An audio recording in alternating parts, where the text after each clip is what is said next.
সরকারি দল বিরোধী দল সব তো 70-এর উপরে, এমনকি প্রধানমন্ত্রীর বয়স তো 80-র কোঠায়।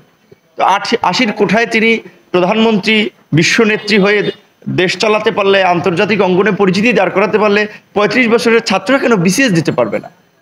এগুলো মূলত তরুণদেরকে দমিয়ে রাখার, তরুণদের মেধাকে কাজে না লাগানোর একটা, আমি বলবো যে খারাপ পলিসি সরকারের। আপনার বয়স 35 তো ন্যাচারাল, আমি মনে করি ন্যাচারালি হওয়া দরকার চাকরিতে। কিন্তু দুঃখজনক হচ্ছে কি, এই 35 আন্দোলন যারা করছে তারা নানানভাবে বিভক্ত ছিল। আপনার কেউ এজেন্সির চাপে পড়েছে, কেউ ছাত্রলীগের নিয়ন্ত্রণে ছিল, কেউ আপনার এই আন্দোলনের মাধ্যমে নিজেরা একটা ফেস ভ্যালু তৈরি করে ফায়দা নিতে চেয়েছে, চাকরি কিংবা ধরেন সরকারি ছাত্র সংগঠন কিংবা অন্য কোনো দলের পদ নেওয়ার জন্য। এই কারণে 35 আন্দোলনটা 18 সালের কোটা সংস্কারে আগে থেকে কিন্তু 35 আন্দোলন চলেছে, কিন্তু 35 আন্দোলন সফল হয় নাই, কোটা সংস্কার আন্দোলন সফল হয়েছে।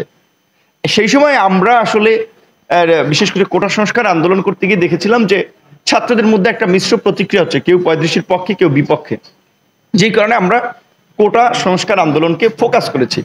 তো আমার মনে হয় এখন এই কোটা সংস্কার আন্দোলন, 35 আন্দোলন এবং এই যে যুবকদের, বেকার যুবকদের যে কর্মসংস্থানের আন্দোলন, সমন্বিতভাবে এই আন্দোলন হওয়া উচিত। এবং একটা কথা আপনাদেরকে অভিজ্ঞতার আলোকে আমরা বলে রাখতে পারি যে আমরা দেখেছি কাজ করতে গিয়ে শিক্ষার্থীদের একটা প্রবণতা যে রাজনৈতিকভাবে ছাত্র সংগঠনের নেতারা কেউ সামনে থাকলে তাহলে আন্দোলনে ঝামেলা হতে পারে, হ্যাঁ, বিশেষ করে ছাত্রলীগ ঝামেলা করতে পারে। প্রথমত যে সাধারণ শিক্ষার্থীরা কিন্তু প্রতিকূল পরিস্থিতিতে অনেক ক্ষেত্রে দাঁড়াতে পারে না। এই আন্দোলনে দেখেন 2018 সালের 30শে জুন আমার উপরে এবং আমাদের সহকর্মীদের উপরে ঢাকা বিশ্ববিদ্যালয় লাইব্রেরির সামনে যখন হামলা হয়, লাইব্রেরিতে কিন্তু শত শত শিক্ষার্থী তখন পড়তেছিল। তারা যদি জাস্ট একটু হই হই রই রই করে যদি সাউন্ড দিত, ছাত্রলীগ ক্যাম্পাস ছাড়া হতো। ওই দিন তারা কিন্তু ভয়ে কেউ নামে নাই, মায়ের খেয়েছে আমি, আমার কয়েকজন সহযোদ্ধা। তো কাজে এই যে হাজার হাজার শিক্ষার্থী নামছে, এটা ঠিক নামে, কিন্তু এই আন্দোলনে হামলা হলে, ছাত্রলীগ অ্যাগেনস্টে গেলে তখন কিন্তু এই সাধারণ শিক্ষার্থীদের অনেকে সাহস করে রাস্তায় থাকতে পারবে না। আমাদের অভিজ্ঞতার আলোকে দেখেছি তখন এই আন্দোলনের যারা নেতৃত্ব দেবে, কন্টিনিউ করে, আমরা কিন্তু প্রায় 7.5 মাস এই আন্দোলন কন্টিনিউ করেছি হামলা মামলার পরেও। কাজেই এই আন্দোলনে এখন যারা নেতৃত্ব পর্যায়ে আছে, নেতৃত্ব দিচ্ছে, সমন্বয় করছে, তাদের প্রতি আমার আহ্বান থাকবে, অনুরোধ থাকবে ছাত্র সংগঠনগুলোকে নিয়ে সমন্বয় করা। সেই ক্ষেত্রে সরকার যেহেতু কোটা সংস্কারের বিপক্ষে, কারণ তারা তো দাবি মেনে নিয়ে আবার সেই দাবি পুনর্বহাল করেছে, সেই ক্ষেত্রে বিরোধী ছাত্র সংগঠন, সকল ছাত্র সংগঠন মিলে একটা সমন্বিত টিম থাকা দরকার। এবং বিশেষ করে 18 সালে যারা আন্দোলন করেছে সামনে থেকে, যারা প্রতিকূল পরিস্থিতিকে মোকাবেলা করেছে, তাদেরকে সামনে রাখা। আমার জায়গা থেকে আমি পরামর্শ দিচ্ছি, 35 আন্দোলনের মতো কোটা সংস্কার আন্দোলনেও একটু বিভিন্ন ধরনের গ্রুপ আমি দেখতে পাচ্ছি।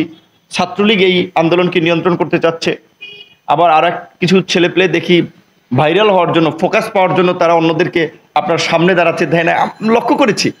তো সেই জায়গা থেকে আমার পরামর্শ থাকবে শিক্ষার্থী বন্ধুদের প্রতি এটাই, আমরা যখন আন্দোলন করেছিলাম, আমরা কিন্তু কোটা সংস্কার হলে চাকরিতে ঢুকে দেবো সেজন্য আন্দোলন করেছিলাম। ইভেন এই কোটা সংস্কার আন্দোলন 18 সালের পর 19 সালে ডাকসু নির্বাচন হবে, এইটা কিন্তু আমরাও কল্পনা করতে পারিনি। এবং ডাকসু নির্বাচনের পরে আমরা ডাকসুর বিপি হবো, এটা কিন্তু আরো মানে ঘুমেও কল্পনা করি নাই, ভুলেও স্বপ্ন দেখিনি। সেখান থেকে আমরা দেখেন সেই ছাত্র আন্দোলন থেকে আস্তে আস্তে পর্যায়ক্রমে আমরা একটা রাজনৈতিক দল গঠন করেছি। এবং বাংলাদেশের মধ্যে এই মুহূর্তে নতুন দলগুলোর মধ্যে সবচেয়ে ভাইব্রেন্ট এবং সবচেয়ে সম্ভাবনাময় এবং জনসমর্থন সম্পন্ন একটা রাজনৈতিক দল হচ্ছে গণ অধিকার পরিষদ। আমরা নিঃস্বার্থভাবে কাজ করেছিলাম বিধায় আমরা দলমত নির্বিশেষে মানুষের এই সমর্থনটা অর্জন করতে পেরেছি। তো আজকে যারা আন্দোলন করছে, তাদের যদি কারো রাজনৈতিক আগ্রহ থাকে, তারা বিভিন্ন রাজনৈতিক দল থেকে, সংগঠন থেকে আপনার কাজ করতে পারে। রাজনীতি করলে ফোকাস হবেই, নেতা হবেই। কিন্তু এই আন্দোলনকে পুঁজি করে যদি কোনো শিক্ষার্থী বা কেউ ভাবে আমার একটু ফোকাস নেওয়া, আমি একটু লাইম লাইনে আসা, তাহলে আন্দোলনের লক্ষ্য উদ্দেশ্য অর্জনে বেগ পেতে হবে এবং আন্দোলনটা নস্যাৎ হয়ে যাবে।